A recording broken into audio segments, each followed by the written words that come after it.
రామ్ చాలా కోపంతో ఆవేశంగా మహాలక్ష్మి దగ్గరికి వెళ్తాడు. ఇక రాజ్యం చాలా కంగారుగా అదేంటమ్మా కామెడీ సినిమా అన్నారు ఇప్పుడు సీరియస్ అయిపోతుంది అని సీతను అడుగుతూ ఉంటుంది. అదేమీ లేదు రాజ్యం, క్లైమాక్స్ చూడందే నీకు అర్థం కాదు. మనం వెళ్ళి క్లైమాక్స్ చూద్దాం పద పిన్ని అని రేవతిని తీసుకుని సీత వెళ్తుంది. రేవతి సీత ఇద్దరు కూడా పైకి వెళ్తారు. ఇక డాక్టర్ మహాలక్ష్మిని అర్చన్ని చెక్ చేసి మీకేమీ కాలేదు, అసలు మీరు తిన్న టిఫిన్లో విషమే లేదు అని డాక్టర్ చెప్పడంతో మేం విషం తిన్నాం కదా అని అర్చన డాక్టర్ని అడుగుతూ ఉంటుంది. లేదు, మీరు నార్మల్ టిఫినే తిన్నారు, మీకు ఎటువంటి ప్రాణాపాయం లేదు, మీరు హెల్తీగానే ఉన్నారు అని డాక్టర్ చెప్పడంతో అవును నిజమేనా మహా, మనకింకా భూమి మీద రైస్ ఉంది, మనకేం కాలేదు అని అర్చన తెగ ఆనందపడిపోతూ ఉంటుంది. మరి మాకు కళ్ళు తూలిపోతున్నాయి, అటు ఇటు పడిపోతున్నట్లు అనిపించింది, కడుపులో నొప్పొచ్చింది, మరి అది అని అర్చన డాక్టర్ని అడుగుతూ ఉంటుంది. డాక్టర్ ఇక అదంతా కూడా మీ భ్రమ, మీరు పర్ఫెక్ట్లీ ఆల్ రైట్, ఏమీ లేదు అని డాక్టర్ చెప్పి అక్కడి నుంచి వెళ్ళిపోతుంది. ఇక అర్చన తెగ సంతోషపడిపోతూ ఉంటుంది. ఇక గిరి ఏంటి అర్చన ఇలా చేశావు, ఏమీ లేని దానికి ఇంత అడవిడి చేశారు అని జనార్దన్ కూడా అంటూ ఉంటాడు.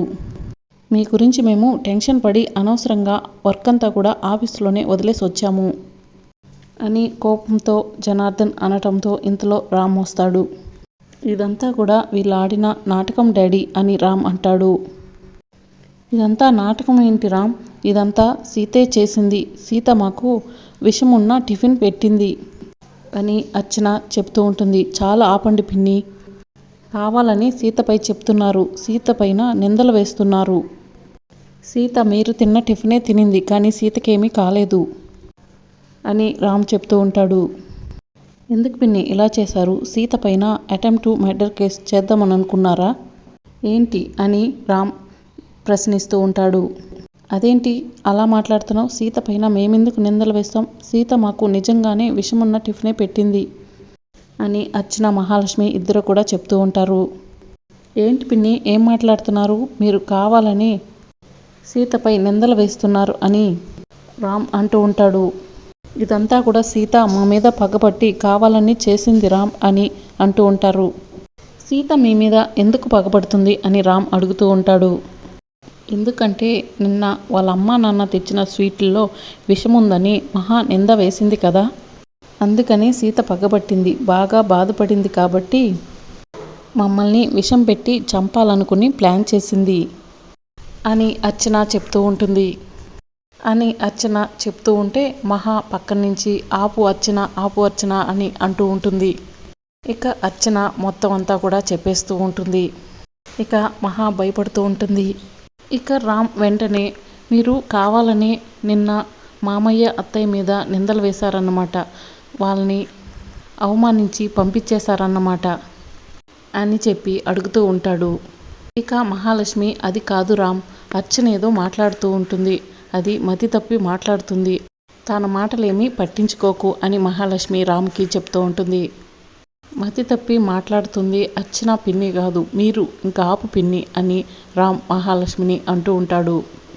మీ మాటలు వింటూ ఉంటే నాకు మతి పోతుంది అని రామ్ అంటూ ఉంటాడు. ఇక రామ్ ఈ మాటలన్నీ చాలా గట్టిగా కోపంగా అంటూ ఉంటాడు. ఇక బయట నుంచి సీత రేవతి ఈ మాటలన్నీ కూడా చాటుగా నుండి వింటూ ఉంటారు. పిన్ని మీ మీద ఎంతో అభిమానం, గౌరవం, నమ్మకం ఉండేవి, అవన్నీ పోయేలా చేస్తున్నారు పిన్ని, ఇన్నాళ్ళు సీత చెప్పింది మీ గురించి అన్నీ నిజమే అనిపిస్తుంది నాకు అని రామ్ అనడంతో మహాలక్ష్మి ఒక్కసారిగా షాక్ అవుతుంది. జనార్దన్ వదిలేసే రామ్, జరిగిందేదో జరిగింది అని అంటూ ఉంటే రామ్ ఏం వదిలేయాలి డాడీ, ఏం వదిలేయాలని రామ్ గట్టిగా అరుస్తూ ఉంటాడు. ఇన్నాళ్ళు జరిగిన దానికి కారణం అన్నిటిపైన సీతపై నిందలు వేశారు, ఇప్పుడు అనిపిస్తుంది సీత చేసిన తప్పులు ఏంటి అని రామ్ నిలదీస్తూ ఉంటాడు. ఇక గిరి అంటూ ఉంటాడు, సీత చాలా తప్పులు చేసింది రామ్, వదిలేసేయ్ అని గిరి అనడంతో ఏం తప్పు చేసింది సీత నన్ను పెళ్లి చేసుకోవడమా, లేకపోతే నేను తనని ఈ ఇంటికి తీసుకురావడం తప్ప, సీతకి అందం చదువు లేకపోవచ్చు కానీ తనకి అంతకు మించి మనసు గుణము ఉన్నాయి అని రామ్ చెప్తూ ఉంటాడు. సీత ఎక్కువగా చదువుకోకపోవచ్చు కానీ ఏ పుస్తకాలు చదవకపోవచ్చు కానీ అందరి మనసులో చదివింది సీత నా భార్య, నాలో సగం. సీతని ఇంకొకసారి ఏమైనా అంటే నన్ను అన్నట్టే అని రామ్ అనడంతో ఇక మహాలక్ష్మి, అర్చన అలా ఆశ్చర్యపోయి చూస్తూ ఉంటారు. ఇక రామ్ అందరికీ వార్నింగ్ ఇస్తూ ఉంటాడు. ఇంకొకసారి సీతనేమైనా అంటే నేను ఊరుకోను. సీతను తీసుకుని ఇంట్లో నుంచి వెళ్ళిపోతాను. సీత పైన ఏదైనా నిందలు వేశారంటే సీత నన్ను నమ్మి వచ్చిన నా మనిషి, నా భార్య, నాలో సగం అని రామ్ అందరికీ కూడా వార్నింగ్ ఇస్తూ ఉంటాడు. ఇక చాటుగా రామ్ మాటలు వింటున్న సీత చాలా సంతోషపడుతూ ఉంటుంది. చాలు మామ, చాలు. ఈ మాటలు విన్నాను, నాకు చాలా సంతోషంగా ఉంది మామ అని. ఇన్నాళ్ళు నేను కోరుకున్నది ఇదే అని సంతోషంగా సీత అక్కడి నుంచి వెళ్ళిపోతుంది. ఇక రేవతి అక్కడికి క్లాప్స్ కొడుతూ వస్తుంది. శభాష్ రామ్, శభాష్, చాలా బాగా మాట్లాడావు. సీత నీ భార్య అని చాలా బాగా చెప్పావు. సీత నిన్ను నమ్మి వచ్చింది. నువ్వు కోదండరాముడువని నిరూపించుకున్నావు.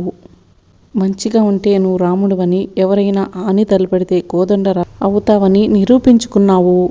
శభాష్ రామ్, అందరికీ తెలిసొచ్చేలా చేశావు అని చెప్పి రేవతి అక్కడి నుంచి వెళ్ళిపోతుంది. ఇంకా అది చూసి అందరూ మౌనంగా వెళ్ళిపోతారు.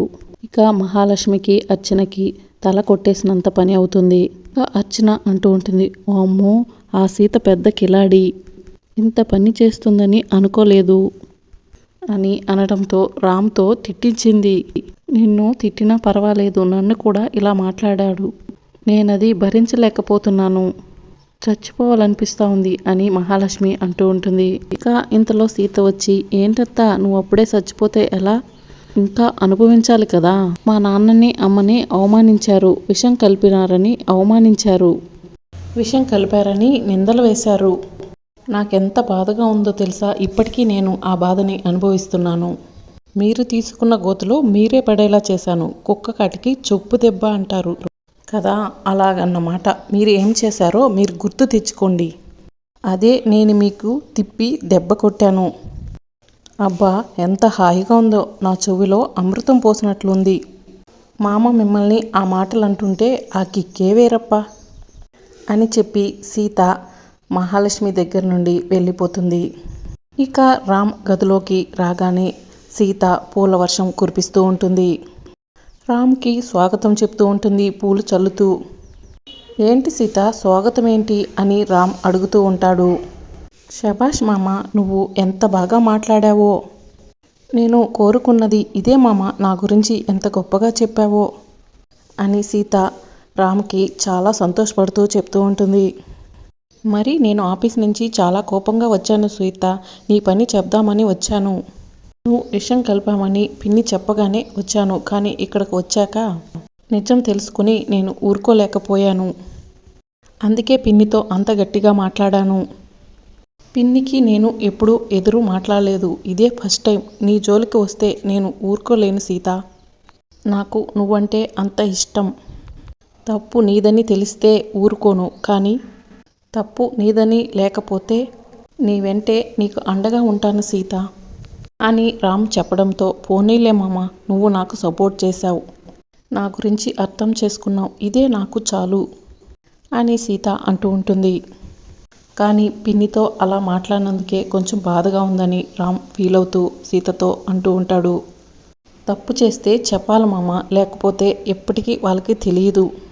నువ్వు చేసింది కరెక్టే, నువ్వు కోదండరాముడిలాగా మాట్లాడావు అని అంటూ సీత రామ్ని పొగిడేస్తూ ఉంటుంది. నిన్ను అందరి ముందు హగ్ చేసుకుని ముద్దు పెట్టుకోవాలనిపించింది, కానీ అక్కడ అందరూ ఉండారని చేయలేకపోయా, కానీ ఇప్పుడు చెయ్యనా అని సీత అంటూ ఉంటుంది. ఇక సీత రామ్ని హగ్ చేసుకుని ముద్దు పెట్టుకుంటూ ఉంటుంది. ఇద్దరూ చాలా సంతోషంగా ఉంటారు.